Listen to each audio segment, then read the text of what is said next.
Good morning students and friend. हम GST पढ़ रहे हैं। अब नेक्स्ट चैप्टर में स्टार्ट करेंगे सप्लाई अंडर जीएसटी। हमने बेसिक इंट्रोडक्शन वाला चैप्टर पढ़ लिया था। ये आईसीआई का स्टडी मटेरियल है, सी इंस्टीट्यूट का स्टडी मटेरियल है।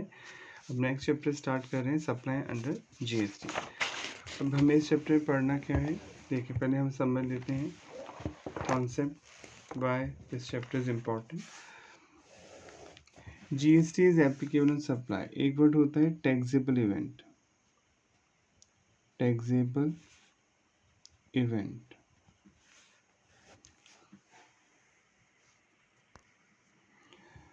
Now what do you mean bye taxable event? Taxable event मतलब कोई भी ऐसा काम करना, कोई भी ऐसी घटना होना जिससे आप टैक्स के लिए लायबल हो जाए, आपको टैक्स देना पड़ेगा सरकार को, तो उस चीज़ को हम बोलते हैं टैक्सेबल इवेंट टैक्स में। यानी ऐसा कोई भी काम करना, ऐसी कोई भी घटना करना जिससे आप टैक्स पे करने के लिए लायबल हो जाए सरकार को, उसे टैक्सेबल इवेंट बोलते हैं। जैसे इनकम टैक्स में क्या है टैक्सेबल इवेंट? इनकम। अगर आप कोई इनकम कमाएंगे, कोई प्रॉफिट जनरेट करेंगे तो यू आर लायबल टू पे टैक्स, आपको वहाँ टैक्स देना होगा। अब तो हम जीएसटी पढ़ रहे हैं, तो जीएसटी में टैक्सेबल सब इवेंट क्या है? सप्लाई। अगर आप कोई चीज़ सप्लाई करते हैं, सप्लाई माइट बी गुड्स, आप गुड्स की सप्लाई भी कर सकते हैं, माइट बी सप्लाई सर्विसेज, आप सर्विसेज भी दे सकते हैं, राइट। तो अगर आप कोई गुड्स सप्लाई करते हैं, कोई सर्विस सप्लाई करते हैं, तो आपको जीएसटी पे करना पड़ेगा इंडिया में। तो जीएसटी में टैक्सेबल इवेंट हुआ सप्लाई। तो आपको इस चैप्टर में सीखना है कि सप्लाई में क्या होती है, किस किस को सप्लाई माना है जीएसटी में, किन्हें सप्लाई नहीं माना है टैक्स डिपार्टमेंट ने, कि अगर आप ये चीज़ें किसी को दे रहे हैं या सर्विस किसी को दे रहे हैं तो दैट गुड्स और that service does not fall under the supply definition, वो सप्लाई की डेफिनेशन में नहीं आती हैं। तो वो चीज़ें इस चैप्टर में आपको सीखनी है, ठीक है। तो ये पूरा चैप्टर सप्लाई वर्ड पे बेस्ड होगा कि कौन सी चीज़ें सप्लाई मानी है जीएसटी वालों ने और कौन सी सप्लाई नहीं मानी है। अब हम पढ़ लेते हैं पहले a taxable event. Taxable event मतलब ऐसा कोई भी काम करना, कोई भी ट्रांजेक्शन करना, कोई इवेंट करना जिससे आप टैक्स पे करने के लिए लायबल हो जाए। A taxable event is any transaction, कोई भी ट्रांजेक्शन हो सकता है। ट्रांजेक्शन मतलब एक्सचेंज, जिसमें पैसा आ रहा है या जा रहा है। और अकरेंस हो सकता है, कोई घटना हो सकती है that result in a tax consequences, जिसकी वजह से आपको टैक्स देना पड़ सकता है। Before levying any tax, levying मतलब चार्ज करना, चार्ज बोल सकते हैं, बट लॉ की लैंग्वेज में लेवी बोलते हैं कि आप टैक्स लगा रहे हैं, चार्ज करें levy. Before levying any tax, कोई भी टैक्स लगाने से पहले taxable event need to be ascertain, taxable event पता करना होता है कि आप टैक्सेबल इवेंट कब अकर होगा, यानी किस स्टेज पे आपको टैक्स लगाना है पर्सन पे। It is a foundation stone, एक तरह से फाउंडेशन स्टोन है of any taxation system. It determine the point eight which tax would be levied, ये वो पॉइंट बताता है कि जिस पर आपको टैक्स चार्ज करना है पर्सन पे। Under the earlier indirect tax regime, पहले टैक्स की बात कर रहे हैं जीएसटी आने से पहले क्या होता था। The framework of taxable event in the various statutes was prone. ये पहले क्या होता था जीएसटी के आने से पहले, वो बात कर रहे हैं पैराग्राफ, तो इसे समझ लेते हैं पहले, फिर रीड कर लेंगे। पहले आप पढ़ चुके हैं, अगर आप मैन्युफैक्चरिंग एक्टिव करते थे, अगर आप कोई प्रोडक्शन कर रहे हैं या मैन्युफैक्चरिंग एक्टिविटी करते थे, तो आपको एक्साइज ड्यूटी देनी होती थी, एक्साइज ड्यूटी या प्रोडक्शन टैक्स। और ये प्रोडक्शन यानी मैन्युफैक्चर पे लगती थी।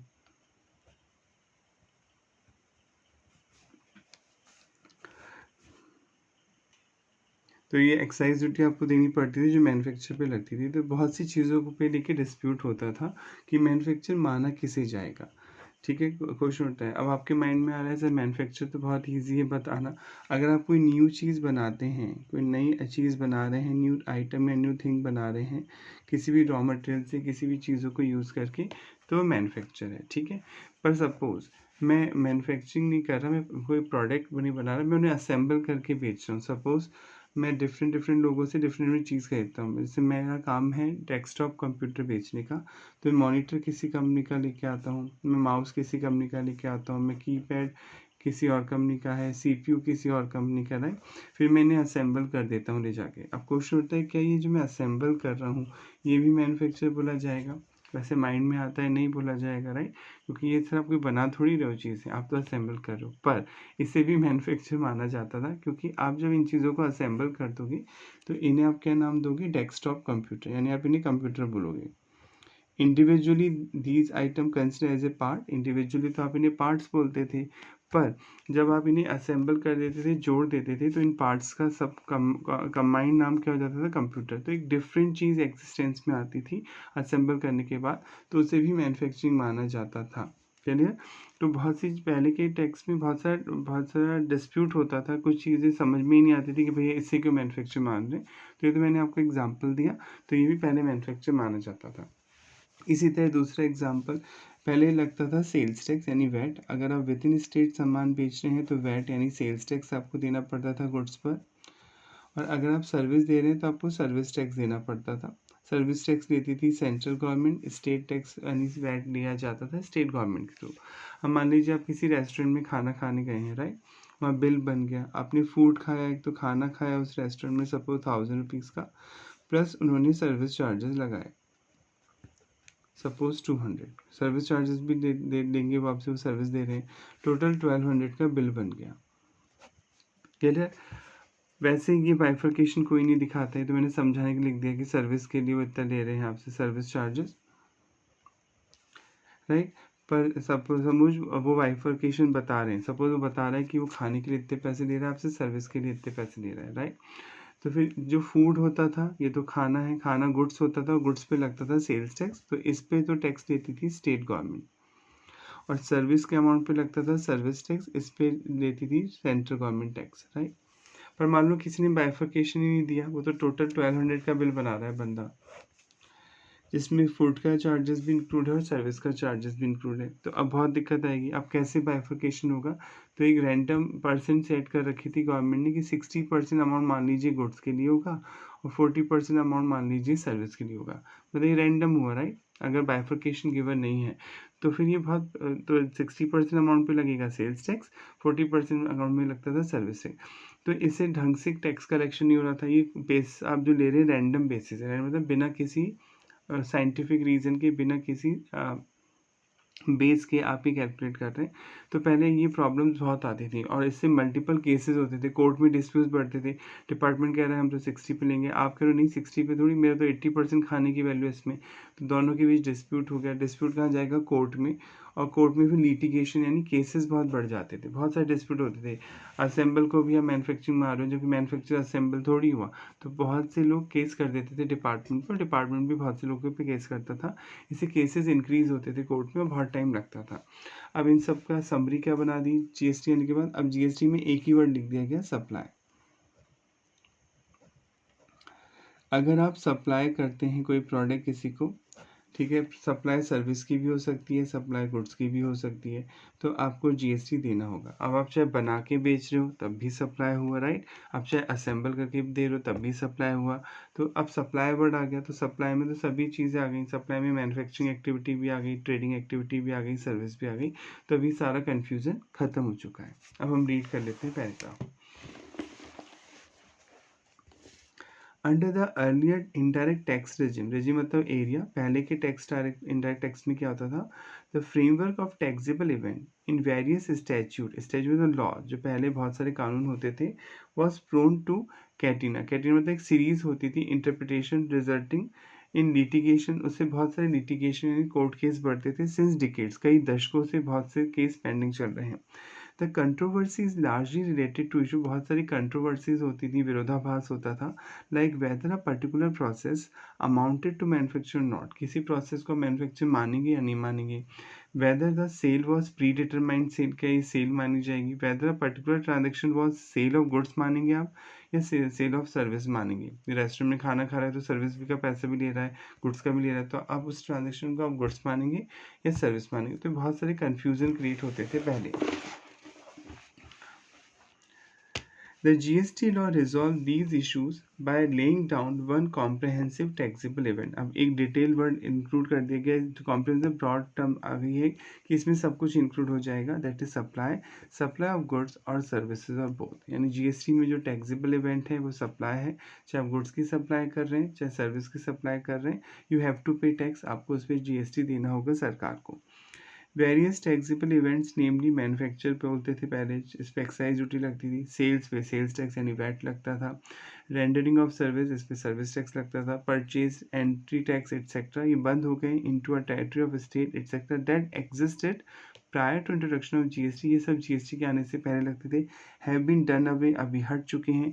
With in favour of just one event, that is एक ही इवेंट है अब सप्लाई, यानी अब जीएसटी जो लगेगा सप्लाई पे लगेगा। In supply include manufacturer, sale, service, purchase, सब वर्ड इसमें आ चुके हैं। The GST law, by levying any charge करना, tax on supply of goods or service, depart from the historically understood concept of taxable event। अब ये उन चीज़ों से अलग हो चुका है जो पुरानी होती थी।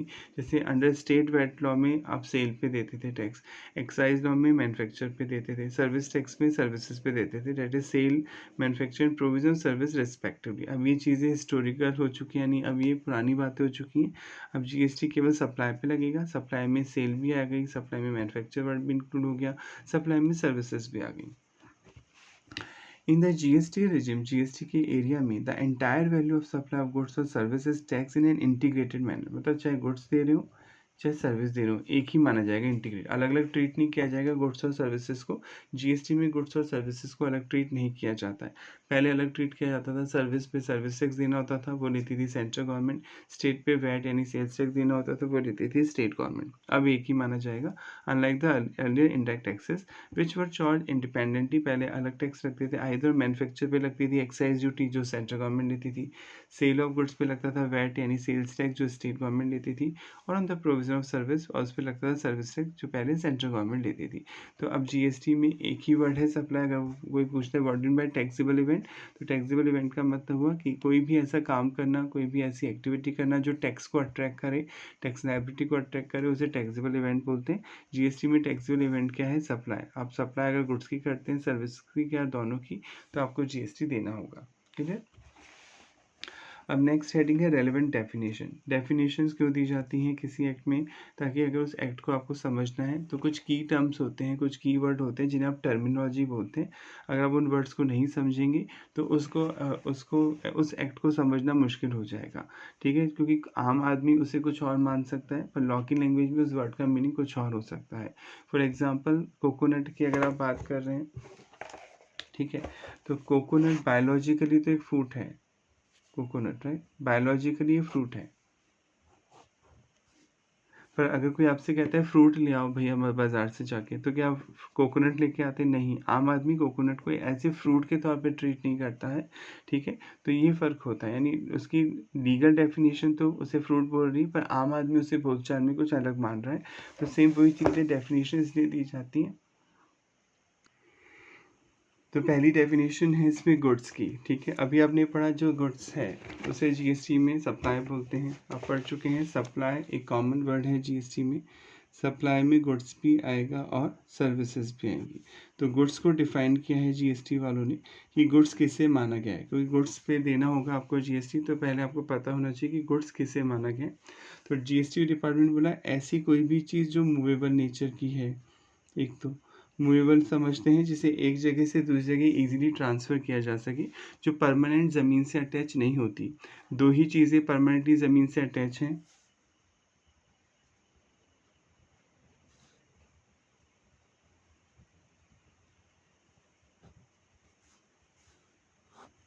एक तो लैंड और एक बिल्डिंग, राइट। तो लैंड और बिल्डिंग तो परमानेंटली अटैच होती हैं ज़मीन से, तो इन्हें बोलते हैं इमूवेबल प्रॉपर्टी लॉ में, इमूवेबल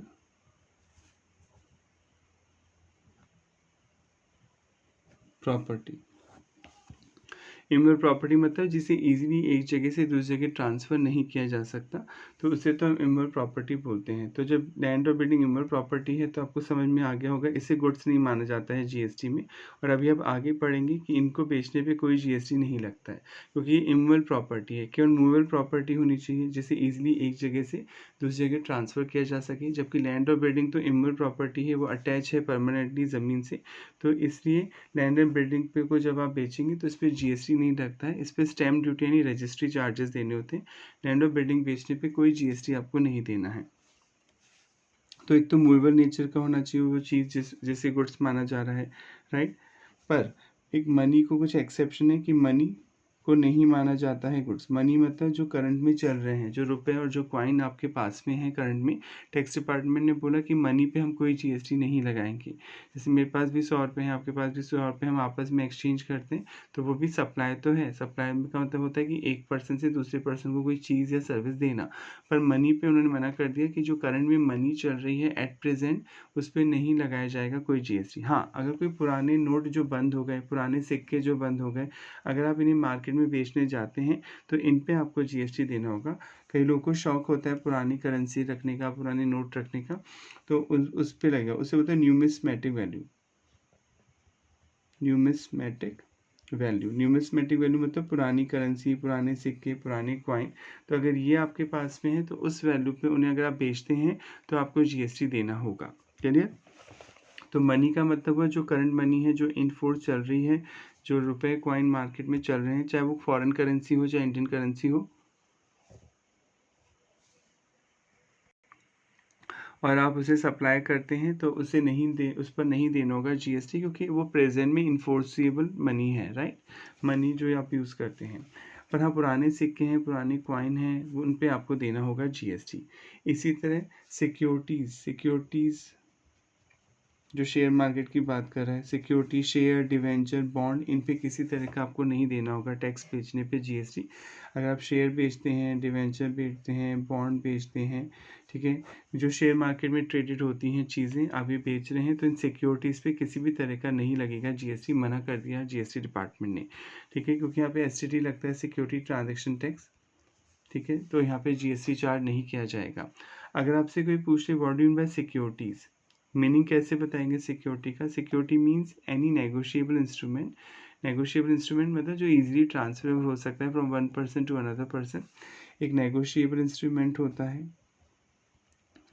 नेगोशिएबल इंस्ट्रूमेंट जो कि ट्रांसफ़र हो सकता है इजीली एक जने से दूसरे जने के साथ। आपके पास रिलायंस कंपनी के शेयर है, राइट? तो आपको मुकेश अंबानी जी की परमिशन थोड़ी लेनी है बेचने के लिए, आप उन्हें इजीली किसी को भी ट्रांसफ़र कर सकते हैं। तो शेयर जो होते हैं वो नेगोशिएबल इंस्ट्रूमेंट होते हैं। तो security is a negotiable instrument which is issued by a company, जो कंपनी इशू करती है to raise fund from the public से पैसा लेने के लिए। भाई कंपनी को पैसा चाहिए तो वो पब्लिक कंपनी शेयर इशू कर सकती है मार्केट में और लोगों से पैसा ले सकती है। तो सिक्योरिटीज़ का मतलब हुआ एक नेगोशिएबल इंस्ट्रूमेंट है, जो कंपनी, इंस्ट्रूमेंट मतलब कोई भी फाइनेंशियल डॉक्यूमेंट है, कोई दस्तावेज है, कोई रिकॉर्ड है जो कि आप इशू कर रहे हैं, ठीक है, उसे आप शेयर भी बोल सकते हैं, डिवेंचर भी बोल सकते हैं, बॉन्ड भी बोल सकते हैं, जो पब्लिक में इशू किया जा रहा है टू रेज फंड, ताकि कंपनी फंड रेज कर सके, तो उसे हम सिक्योरिटीज़ बोलते हैं। और सिक्योरिटी पर भी नहीं लगेगा किसी भी तरह का जीएसटी। तो सब मतलब गुड्स समझ में आ गया होगा। गुड्स का मतलब, goods means any movable property, कोई मूवेबल प्रॉपर्टी होनी चाहिए, यानी जिसे ईजिली एक जगह से दूसरी जगह आप लेके जा सकते हैं। पर but good does not include money, goods में मनी इंक्लूड नहीं किया है टैक्स वालों ने। मनी का मतलब यहाँ पर है जो मनी इन्फोर्सेबल है बाय लॉ राइट नाउ, जो अभी चल रही है। जो पुराने सिक्के बंद हो चुके हैं, पुराने कॉइन और करेंसी जो बंद हो चुकी है, जिसे न्यूमिस्मेटिक वैल्यू बोलते हैं, उसको अगर आप बेचेंगे तो लगेगा जीएसटी। पर जो अभी करंट में मनी चल रही है उस पर कोई जीएसटी नहीं लगेगा। सिक्योरिटीज़ मतलब शेयर मार्केट। अगर आप शेयर बेचते हैं, डिवेंचर बेचते हैं, बॉन्ड बेचते हैं, सिक्योरिटीज़ बेचते हैं, तो उन पर किसी तरह का जीएसटी आपको नहीं देना होगा। क्लियर? बट टैक्स ने बाद में बोला कि हाँ, एक्शनेबल क्लेम को हम सप्लाई मानेंगे। एक्शनेबल क्लेम ये गुड्स की डेफिनेशन में इंक्लूड होगा। अब what do by actionable claim? Sir ये एक्शनेबल क्लेम क्या होता है? नॉर्मल लैंग्वेज में बोले तो अनसिक्योर्ड लोन।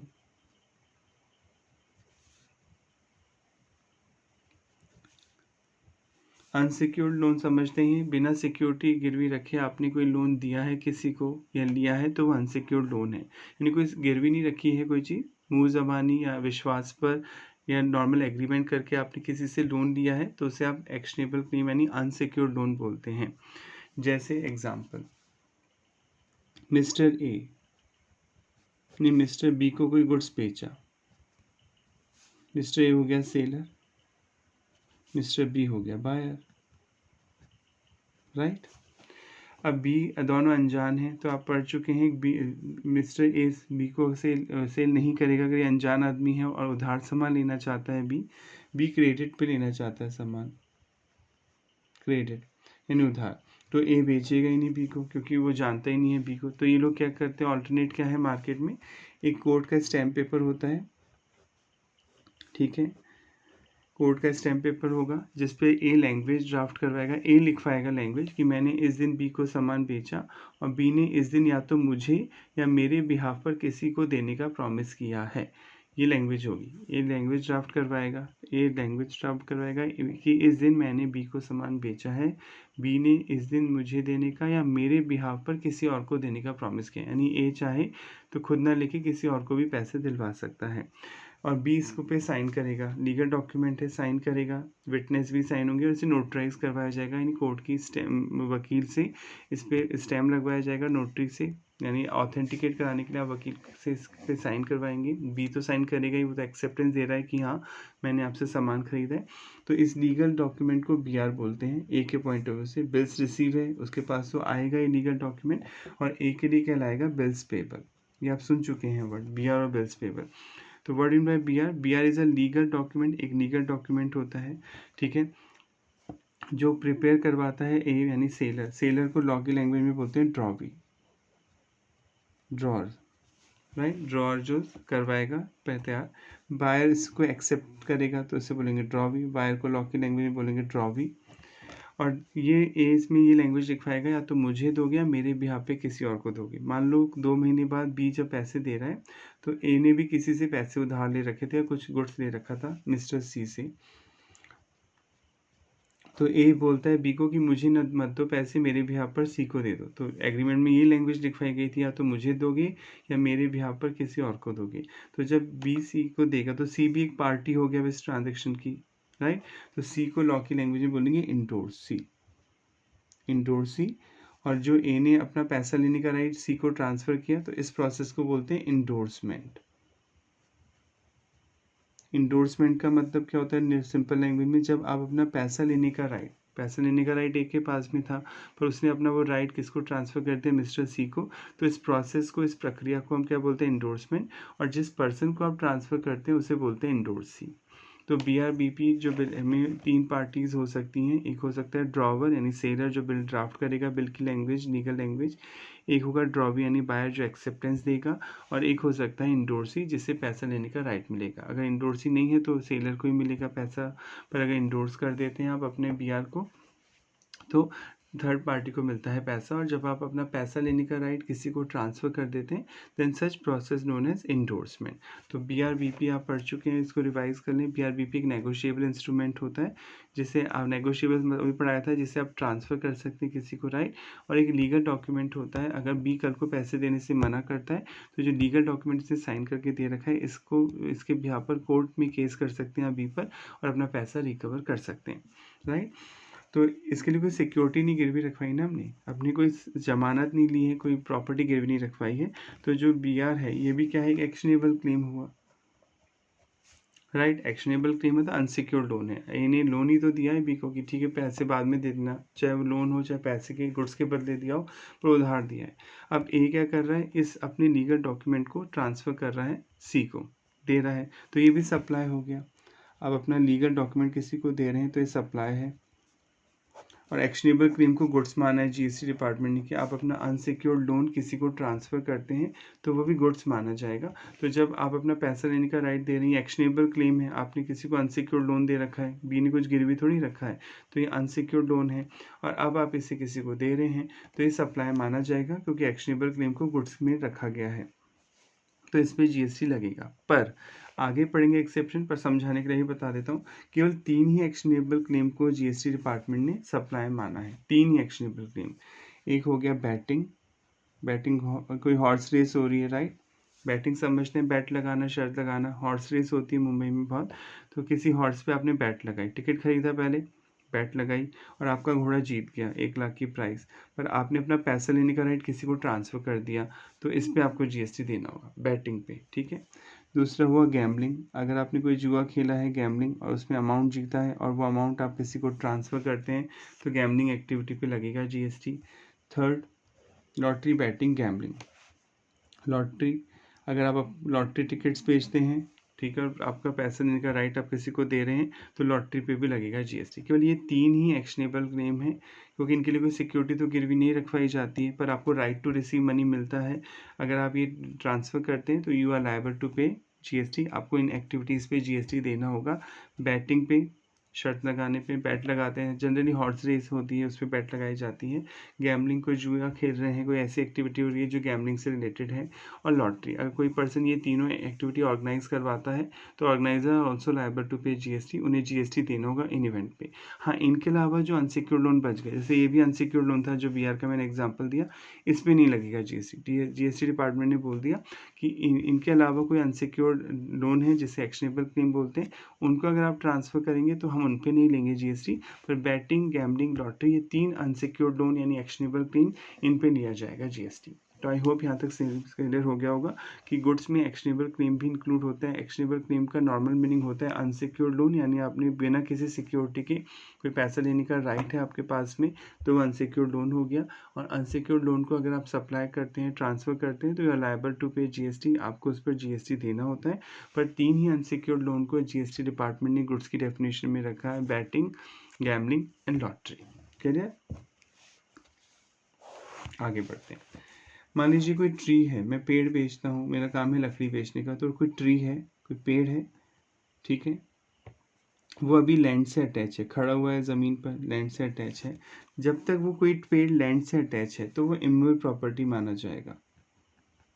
इमूवेबल मतलब पढ़ाया था अभी, इमूवेबल प्रॉपर्टी जो परमानेंट ज़मीन से अटैच होती है और इस पर कोई जीएसटी नहीं लगेगा। पर जब आप उस पेड़ को काट देते हैं, कट कर देते हैं, तो वो लॉट में कन्वर्ट हो जाता है, लकड़ी के लट्ठे बन जाते हैं, इसे लॉट बोलते हैं, और आप बेचते हैं, तो फिर उस पर जीएसटी आपको देना होगा। यानी अगर कोई भी क्रॉप्स है, क्रॉप्स मतलब कोई फसल है, कोई ट्रीज़ है, कोई ग्रास है, जब तक वो ज़मीन से अटैच है तब तक तो वो इमूवेबल प्रॉपर्टी है और उस पर कोई जीएसटी नहीं लगेगा। पर जब आप उसे काट देते हैं बेचने से पहले या बेचते समय, तो वो मूवेबल प्रॉपर्टी में कन्वर्ट हो जाएगा। फिर आप उसे ईजिली एक जगह से दूसरी जगह ट्रांसफ़र कर सकते हैं और फिर उस पर जीएसटी देना होगा। तो गुड्स की डेफिनेशन यहाँ पर पूरी होती है। अब हम रीड कर लेते हैं।